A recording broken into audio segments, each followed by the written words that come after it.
This week, we feature the second in our series of New Mexico Makers, presented in conjunction with the national PBS program Makers, Women Who Make America. LaDonna Harris, founder of the Albuquerque-based Americans for Indian Opportunity, has devoted her life to building coalitions that create change.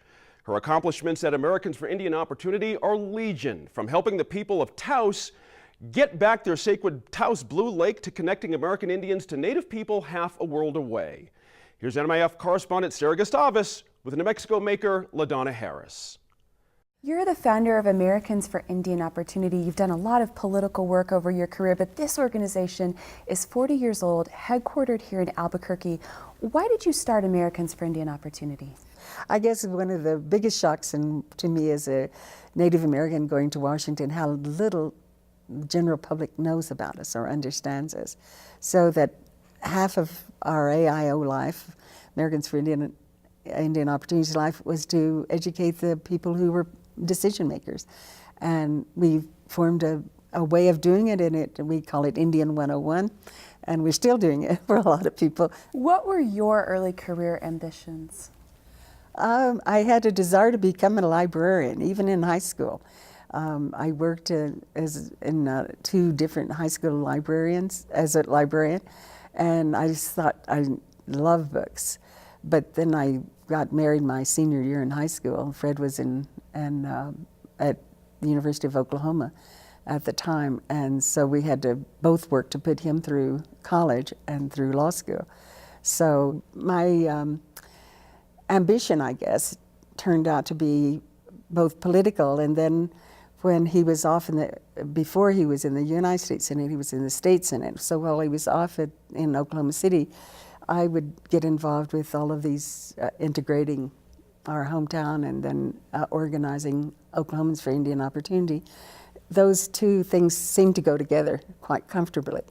So it just gave me another form of using his being in office to have some influence. When we started Oklahomans for Indian Opportunity, I visited all the schools to see if we can, because we had such a large dropout rate of Indian children. We still have that, still is an issue, but we were able to turn that around from 75 to 35%, and the Comanches particularly have even a lower percentage than that on dropout rates. So that we made an impact with our little efforts, and there wasn't a book to go by, wasn't anybody experimenting in this area, because Indian boarding schools were such a disaster, and the whole philosophy was always presented as an either or. If you're going to become educated, you had to give up your language and who you were.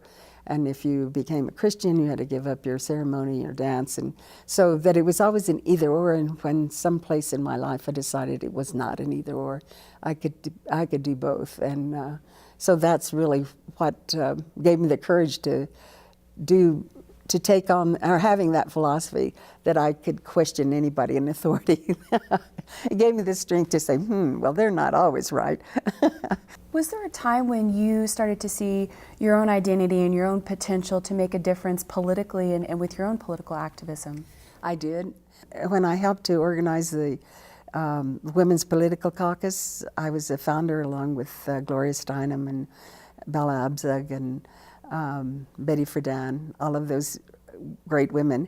And so I started finding my voice outside. And then when I was working with the Urban League and with other minority groups, I had a voice. And I was a great admirer of, now I can't think of his name, but he started the Urban League and the Common Cause, which still is in existence, and so I served on those boards, and so I had my voice outside of that. I turned out to because of Sarge Shriver asking me to testify for the funding of the War on Poverty in the House of Representatives, and so I asked Fred if would he mind if I did that? And he said, no, just don't embarrass me. So I did it, and turned out to be, I was the first wife to ever testify in Congress. So you just find those roles to play, and I hope to think that I made some difference. And then I would find these avenues of participating, and so I was very, very active in Washington and many organizations.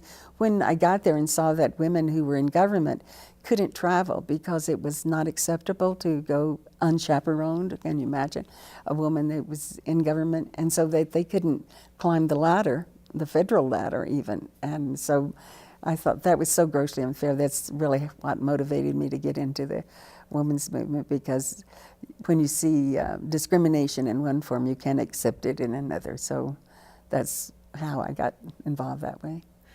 How important is it for Native women to have a voice in the women's movement? It's very important.